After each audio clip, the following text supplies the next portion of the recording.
저희 교회 장로님은 아니시고 다른 일 때문에 잠깐 오셨다가 그래도 점심때가 돼서 같이 점심을 나눴습니다. 요즘 잘하는 인사죠. 요즘 사업이 좀 어떠십니까? 물었더니 장로님 하시는 말씀이 바닥입니다. 그래요. 뭐 하시는 분인지는 잘 모르겠어요. 근데 하여튼 바닥이라는 표현을 하셔서 어려우시구나 이렇게 생각하고 넘어가야 되는데 물어보고 싶잖아요. 얼마나 바닥이십니까? 그래서 이제 바닥을 치고 또 바닥을 치고 좀 바닥을 치면 이렇게 올라와야 되는데 계속 못 올라오고 어렵다 이런 얘기를 해 주셨습니다. 요즘 너무나 어렵죠. 어렵다고들 많이들 말하지만 초기 기독교인들처럼 어렵지는 않을 것 같아요. 초기 기독교라고 말하는 것은 예수님 부활하신 이후에 약 한 100년까지 혹은 길게 잡아서 200년까지 그러니까 전쟁이 났거든요. 이스라엘에 전쟁이 나가지고 뿔뿔이 흩어졌고 그래서 흩어진 사람들이 그리스로 로마까지 진출해가지고 거기서 살았는데 사는 게 이게 보통 일이 아니었습니다. 첫째 배우지 못했기 때문에 특별한 기술이 없어요. 글을 읽을 줄 아는 사람이 100명 중에 1명도 되지 않았습니다. 기술이 없기 때문에 할 수 있는 일은 막일이라고 하죠. 공사 현장에 가가지고 정말 잡부 중에 잡부가 하는 막일을 하면서 아주 조금 수당을 좀 받았을 뿐입니다. 옷 한 벌로 평생을 살았던 사람이 대부분이고요. 하루에 3끼를 먹는 시절이 절대 아니었습니다. 먹을 게 있으면 먹고 없으면 못 먹고 그러는 시절이고요. 영양제는 구경도 뭐 있는지도 몰랐겠고 아파도 병원에 한번 가보지 못한 채 살았습니다. 특별히 로마나 그리스로 이주한 사람들은 더 힘들었는데요. 남의 집 부엌 일을 하고 현장에서 막일을 하며 살았는데 그중에 또 어떤 분들은 전쟁에 용병으로 나갔다가 목숨을 잃는 경우도 상당수 있었고요. 가장 우리의 마음을 짠하게 만드는 것은 이제 전염병 환자를 돌보는 그들의 이야기죠. 초대교회에 초기 기독교 시대에 전염병이 돌아왔어요. 로마의 전염병이 돌아가지고 가족들조차도 자기 가족을 돌보지 않던 시절이 있었습니다. 그러면 이제 그래도 생각 있는 사람들은 돈을 주고 빵을 몇 개 주고 우리 아버지를 돌봐주세요. 우리 남편을 돌봐주세요 하는 분들이 있었어요. 그런 사람들이 있어서 환자를 돌보는 일들을 했고요. 그러다가 환자가 죽으면 그 시신을 처리를 했습니다. 그러면 빵 몇 개 받아가지고 그걸 가지고 집에 가서 애들을 먹였던 거예요. 이게 그들의 삶이었습니다. 평균 연령 정확한 기록이 없지만 40에서 50을 넘지 못했을 거라고 하는 것이 대부분 학자들의 결론입니다. 50 넘기면 진짜 장수한 거예요. 그렇게 절박한 인생을 살던 그 사람들을 이야기했을 때 바닥이라고 얘기할 수 있겠습니다. 근데 궁금한 게 있어요. 세계 기독교 역사 가운데 가장 바닥을 살았던 시대라고 우리가 말하면서도 반대로 얘기하면 기독교 역사 가운데 가장 가슴 뜨겁게 살던 사람들이 바로 그때 그 사람들이에요. 먹지는 못했지만 가슴은 뛰었다는 거죠. 제대로 입지 못했지만 예우는 못 받았지만 가슴 뛰는 인생을 살았던 사람들이 초기 기독교인들의 삶이었습니다. 그래서 궁금해집니다. 과연 뭐가 저들을 그렇게 가슴 뛰게 만들었을까? 먹지도 못하고 제대로 입지도 못하고 대접도 받지 못하면서도 왜 저들은 그렇게 감사할 수 있었고 웃으며 살아갈 수 있었을까를 연구를 하기 시작했고 연구의 결과는 어렵지 않게 나왔습니다. 정답은 딱 2글자예요. 다 같이 해볼래요? 예수. 그분들에게는 예수가 있었다는 거예요. 세상적으로는 아무것도 없었지만 다른 건 다 잃어버렸고 가지지 못했지만 예수만큼은 가지고 있었어요. 뭘 가지고 있었다고요? 예수 그러니까 좀 경박스러워 보이나요? 님자를 안 붙이니까 좀 죄송스럽기도 하네요. 님자 붙일까요? 예수님. 훨씬 부드럽나요? 자, 그분들은 정말 힘들게 살았지만 그래도 웃으며 살았고 기뻐했고 행복했습니다. 그대 하루 일과가 그랬을 거예요. 아침에 일어나가지고 집에서 나와서 일터에 가가지고 정말 막일하고 정말 땀 흘리고 죽을 고생을 해가지고 빵 몇 개를 받아요. 품삯으로. 그러면 그것을 집으로 가져가서 애들을 먹입니다. 애들은 그게 하루에 먹는 음식의 전부예요. 그리고 나서 이제 다시 어떤 약속된 장소에 모여가지고 소위 공동체 예배를 했어요. 공동체 예배를 하면 히브리서 말씀을 잘 읽었다고 하는데 히브리서 말씀 읽을 때 본인들이 성경이 없잖아요. 우선 없어요. 두 번째는 있어도 못 읽어요. 그러니까 모이면은 글을 좀 읽을 수 있는 사람이 가운데 앉아가지고 글을 읽어줍니다. 그러니까 그걸 듣는 거예요. 뭐라고 하면 그걸 들으면서 고개를 끄덕끄덕거리고 그리고 마음에 감동을 받고 은혜를 받고 용기를 얻는 겁니다. 이게 그들의 초기 기독교 공동체의 모습이에요. 그리고 기도하고 그리고 서로 격려해주고 서로 축복해주고 힘을 얻으면 다시 나와가지고 다시 또 일터로 가고 이러면서 이제 그들은 매일매일 반복했던 것을 우리가 알고 있습니다. 자, 오늘 우리는 그들이 읽었다고 하는 히브리서의 말씀을 몇 군데 읽어보려고 해요. 과연 그들이 그런 절박한 상황, 바닥 인생에서도 웃음을 잃지 않았던 것은 왜였을까? 히브리서의 말씀에서 무엇을 받았을까라는 것을 몇 군데만 캐치해 보려고 합니다. 오늘 읽었던 본문 10장 말씀에서 시작해야 되는데 먼저 9장부터 시작하겠습니다. 9장 11절 말씀 화면에 띄워드릴 테니까 성경 좀 찾으셔도 좋겠고요. 몇 군데만 우리가 뽑아 읽는다면 9장 11절부터 시작하겠습니다. 다 같이 읽어요. 그리스도께서는 장래의 좋은 일의 대제사장으로 오사 손으로 짓지 아니한 것 곧 이 창조에 속하지 아니한 더 크고 온전한 장막으로 말미암아 12절 염소와 송아지의 피로 하지 아니하고 오직 자기의 피로 영원한 속죄를 단번에 성소에 들어가셨느니라. 아멘. 자, 유대인들은 전통적으로 염소나 송아지를 잡아서 그 피를 제단에 뿌리는 것이 제사의 제도였었습니다. 염소나 송아지를 잡아서 그 피를 뿌려서 제사했고 그 피를 뿌려 제사할 때마다 힘을 얻었다고 하는 건데 이 제사가 반복돼야 돼요. 어제도 하면 오늘도 해야 되고 내일도 하고 1년 뒤에도 하고 10년 뒤에도 계속 되어졌는데 예수님은 단번에 드리셨습니다. 근데 예수님은 피를 드리신 게 아니라 짐승의 피를 드린 게 아니라 무슨 피를 드렸어요? 자기의 피를 드렸다고 하는 거예요. 오직 자기의 피로 영원한 속죄를 이루셨는데 단번에 성소에 들어가셨다. 이 말을 듣는 초기 기독교인들은 어떤 느낌이었을까요? 그런가 보다, 뭐 했나 보다 하지는 않았을 겁니다.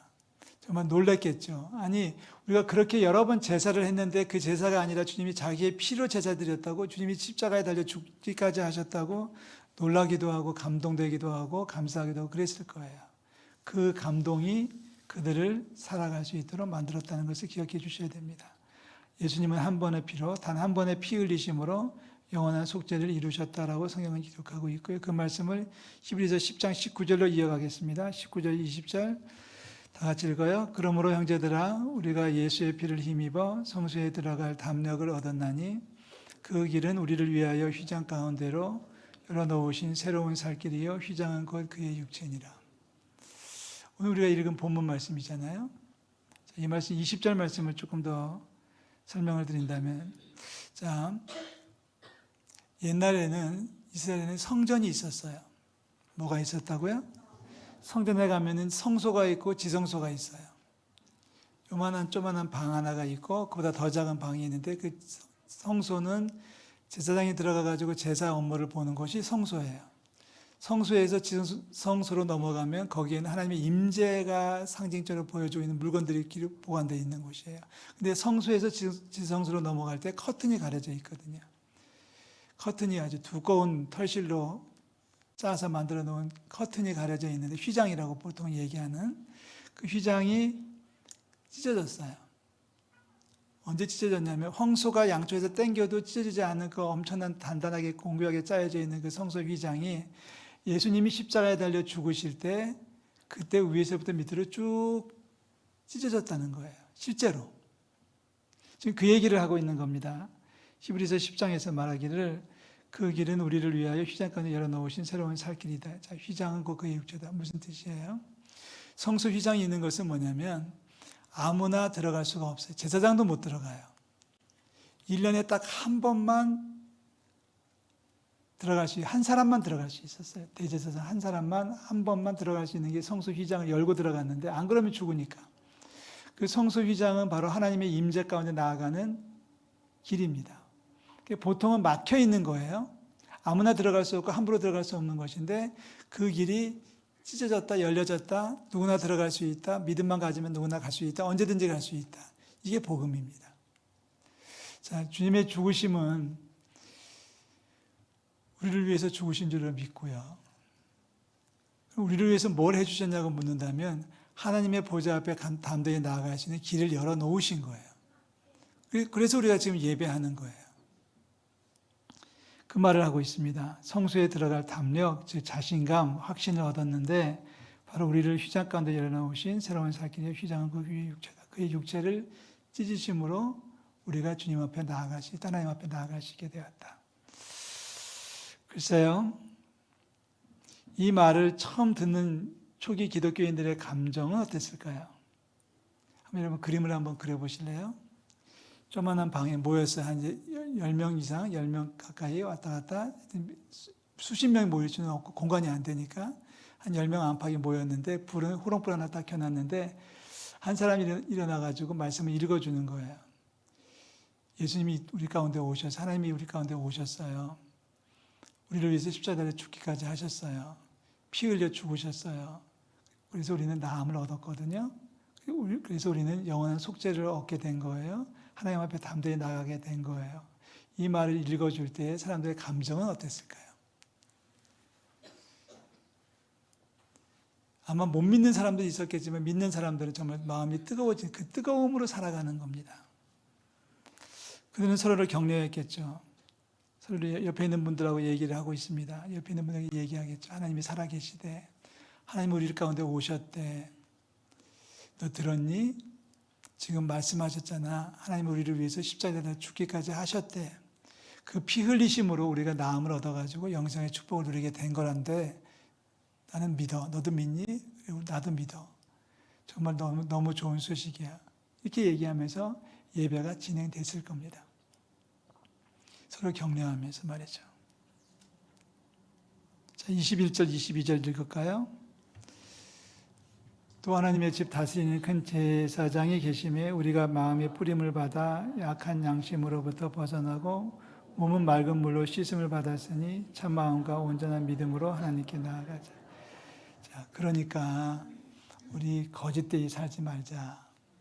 우리 아무리 힘들어도 죄 짓지 말자. 남을 속이거나 거짓말하지 말고 사기치지 말자. 우리의 영원한 도성은 여기가 아니라 하나님 나라에 있는 거 아니야? 그러니까 우리는 영생을 믿는다면은 자, 우리 참 마음과 온전한 믿음으로 하나님께 나아가야 되지 않겠니? 서로를 격려하고 있는 거예요. 이게 당시의 예배의 모습입니다. 계속 읽겠습니다. 23절부터 25절까지 더 계속 읽겠는데요. 다 같이 읽습니다. 또 약속하신 이는 미쁘시니 우리가 믿는 도리의 소망을 움직이지 말며 굳게 잡고 서로 돌아보아 사랑과 선행을 격려하며 모이기를 피하는 어떤 사람들의 습관과 같이 하지 말고 오직 권하여 그날이 가까움을 볼수록 더욱 그리하자. 너무 멋지지 않아요? 지금 히브리 기자가 계속 말씀을 선포하고 있는데 그 말씀을 듣고 있는데 그 말씀을 나누고 있는데 사람들의 마음이 뜨거워지는 거예요. 자, 우리 아무리 어려워도 죄 짓지 말자. 아무리 어려워도 삐딱선 타지 말자. 그날이 가까이 올수록 우리는 더 힘을 내자. 그래서 사랑과 서로 돌아보아 사랑과 선행을 격려하자. 착하게 살자. 뭐 간단한 얘기겠지만 아주 강력한 표현이겠죠. 오직 서로 격려해서 돌아보아 사랑과 선행으로 격려하자. 지금 어둠 침침한 방에서 불도 없는 방에서 서로 얼굴도 제대로 볼 수 없는 그런 상황에서 서로의 손을 붙잡고 얘기하는 거예요. 우리 서로 격려하면서 살자. 힘을 내. 너무 힘들어도 참아야 돼. 힘들어도 참아야 돼. 하면서 서로를 격려하는 모습이 초기 공동체의 모습이었다고는 하는 것이고요. 오늘 우리 교회가 그런 모습이 회복될 수 있기를 주의 이름으로 축원합니다. 다시 갈까요? 지금 바닥 인생을 살고 있지만 우리에게는 예수님이 계시지 않니? 예수님을 굳게 믿고 소망 가운데 살아야 돼. 지금 당장 서로 돌아보고 사랑과 선행으로 서로 격려하자. 힘내, 힘내. 이렇게 얘기하는 겁니다. 오늘 오후에 윷놀이를 하잖아요. 서로 잘 격려하는 훈련을 좀 하십시오. 못했다고 머리통 쥐어박지 말고, 졌다고 울지 말고. 자, 우리 매사가 그렇습니다. 비록 우리 인생이 바닥을 치고 있는 것 같아도 할만합니다. 왜요? 우리에게는 예수님이 계시기 때문에 그렇습니다. 요즘 우리 주변에 바닥 친다는 얘기들을 많이 들어요. 나란 일이 불어나고 경제는 어렵고 물가는 하늘 높은 줄 모르고 오르고 있습니다. 사회는 불안하고 사고가 이어지고 있고 화재가 또 이렇게 많은지 모르겠어요. 날씨는 또 왜 이렇게 추운지 모르겠어요. 얼마 전까지 10,000원 주고 먹었던 것을 가니까 15,000원 내라고 그래서 안 먹고 나왔어요. 양이 많아진 것도 아니고 오징어가 2개 들어간 것도 아닌데 물가가 너무 올랐어요. 환율도 많이 올랐고 금값도 많이 올랐고 많은 분들이 그렇게 푸념하더라고요. 다른 거 다 올랐는데 임금만 안 올랐다고. 수당만 안 올랐다고. 그래서 살기 어렵다고. 그래서 바닥이라고. 아까 말씀드렸던 장로님하고 이제 헤어지면서 힘내세요. 장로님 그러고 이제 기도하고 헤어졌는데 장로님이 가시면서 이런 말을 해요. 또 언제 뵐지 모르겠네요. 안녕히 계세요. 그리고 인사하는 게 좀 마음이 좀 무겁더라고요. 아니 떠나면서 언제 뵐지 모르겠네요. 그러면은 좀 뭐가 좀 걸리는 게 있지 않으세요? 제발 저한테 언제 뵐지 모르겠네요라고 말하지 인사하지 마십시오. 저 언제 뵐지 모르는 분들은 제가 오늘 밤에 꿈속에 갈 테니까. 근데 그분이 뚱딴지같이 얘기하면서 언제 뵐지 모르겠네요 라고 인사하고 가시는데 그분한테 밤 10시 문자가 왔어요. 그분 번호로 문자가 왔어요. 그래서 깜짝 놀랐습니다. 일난 거 아닌가. 근데 다행히 감사하게도 내일 모레 봬요 그러더라고요. 내일 모레 만날 거를 가지고서 뭘 언제 뵐지 모른다고 인사하는 건 뭐예요? 원래 내일 모레 만나는 게 맞거든요. 회의가 있어서. 괜찮습니다. 몸은 아프고 아이들은 말 안 듣고 부모님들은 계속 힘들어하시고 어렵죠. 어려운 건 인정하지만 그래서 바닥이라고까지 할 수 있겠지만 괜찮습니다. 왜요? 그 초기 기독교인들이 바닥에서 살아남았잖아요. 저희 기독교인들이 바닥 인생에서도 그래도 감사함으로 살았잖아요. 그들도 했는데 우리가 못할 일이 없지 않겠습니까? 왜요? 그들이 믿었던 하나님은 오늘 우리의 하나님이시고 아멘. 그들이 믿었던 예수님은 오늘 우리의 예수 그리스도이신 줄 믿습니다. 그래서 우리는 서로 격려해야 되는데요. 히브리서 마지막 한 군데만 더 말씀 보면 10장 39절에 이렇게 얘기합니다. 39절 다 같이 읽어봅니다. 우리는 뒤로 물러가 멸망할 자가 아니요 오직 영혼을 구원함에 이르는 믿음을 가진 자니라. 결론을 내리고 있어요. 우리는 뒤로 물러가 멸망할 자가 아닙니다. 자, 히브리 기자가 하는 말이에요. 우리는 여기서 인생이 끝나는 게 아니랍니다. 이 말하는 거예요. 우리는 여기가 종착역이 아닙니다. 여기가 마지막 날이 아니라 우리는 새로운 날이 있는 거죠. 영혼을 구원함에 이르는 믿음을 가진 자다. 영혼 구원의 축복이 있다는 겁니다. 우리는 뒤로 물러나 멸망할 사람들이 아니라 믿음을 가져 생명을 얻을 사람들입니다. 우리는 멸망당할 사람이 아니라 끝나는 사람이 아니라 생명을 얻을 하나님의 백성들인 줄로 믿습니다. 옆에 있는 분들에게 인사할까요? 당신이 누구십니까? 물어보시면 이렇게 대답하세요. 생명을 얻을 사람입니다.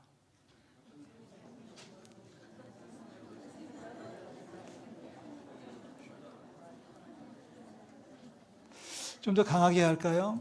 히브리서 10장 39절 말씀처럼 해볼까요? 이렇게 얘기하시죠. 내 인생 끝났어. 저랑 하시죠. 제가 물어볼게요. 여러분 인생 끝났죠? 아주 대들어요. 대들어. 우리 인생이 끝난 것이 절대로 아닙니다. 우리 인생은 여기서 끝나는 인생이 아니라 영원한 생명을 이루어갈 하나님의 아들, 딸 일인 줄로 믿습니다. 우리는 구원에 이르는 믿음을 가진 자입니다. 라고 얘기해요. 이제 말씀을 정리하고자 합니다. 말씀을 정리할 때는 디모데후서에서 말씀을 꺼내 읽겠습니다. 디모데후서 2장 1절 다 같이 읽습니다.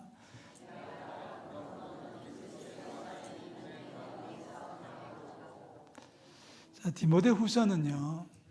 사도 바울이 죽기 바로 전에 쓴 편지예요. 이 편지를 쓰고 나서 사도 바울은 금방 죽었어요. 사형을 당했어요. 죽음을 임박해 둔 사도 바울이 믿음으로 키워낸 아들 디모데에게 마지막 유언처럼 남긴 편지에서 이렇게 얘기합니다. 야, 아들아, 더 강해져야 돼. 절대로 세상에 주눅 들어가지고 약해지면 안 돼. 세상 힘들다고 눈물 흘리면서 팔 쭉 내리고서 처져서 살면 안 돼. 힘내야 된단 말이야, 이놈아. 하면서 얘기하시는 게 디모데후서예요. 뭐라고 얘기합니까? 그리스도 예수 안에 있는 은혜 가운데서 강하고, 세상적으로 강해지는 것을 얘기하지 않습니다. 세상적으로 강해지는 거 아무 소용이 없는 거예요. 그리스도 예수 안에서 강해져야 된다. 은혜 속에서 강해져야 된다라고 말씀합니다. 축복합니다. 은혜 가운데 강해지는 우리 성도들 될 수 있기를 축복합니다. 은혜라고 하는 것은 하나님 우리에게 주신 선물이에요. 믿음이죠. 믿음의 선물이고 하나님의 선물입니다. 은혜 가운데 강한 사람은, 은혜가 충만한 사람은 여러 가지 특징이 나타나는데 그 중에 하나가 감사예요. 그래서 보면은 늘 감사하고, 감사하니까 싱글벙글 웃어요. 늘 웃으면서 살고 있고 기뻐하면서 살고 있는 모습을 봅니다.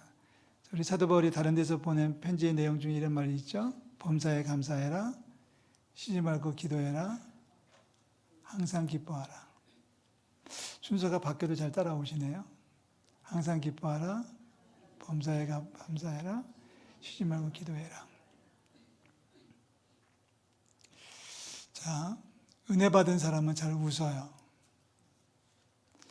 저는 믿습니다. 우리 초기 기독교인들이 그렇게 절박한 바닥에서 쩔쩔매고 살아갔지만, 그래 죽음을 눈앞에도 40 살기도 어려웠고 50 넘기기가 정말 기적 같은 인생을 살았지만은, 하루에 한 끼도 먹지 못하고 살았지만은, 입에 풀칠하고 살았지만은 얼굴에는 늘 감사가 있고 기쁨이 있었을 거라고 저는 믿습니다.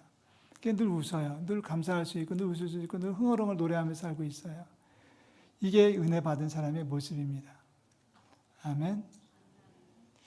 오늘 많이 웃기를, 이번 주간에 특히 많이 웃기를 주의 이름으로 축원합니다. 윷놀이 졌다고 씩씩거리지 말고요. 내가 좋아하는 팀이 졌다고 씩씩거리지 마시고요. 나라가 좀 어지럽다고 그것 때문에 불평하지 마시고요. 우리 범사에 감사하고 항상 기뻐하는 저와 여러분들 되시기를 축원합니다. 은혜 가운데 강해져서 비록 바닥 같은 인생을 살지라도 삶 자체는 천국을 살아가는 것처럼 하늘을 날아가는 저와 여러분들 되시기를 주의 이름으로 축원합니다. 기도하겠습니다. 하나님 아버지, 은혜와 사랑을 감사드립니다. 너무 어렵습니다.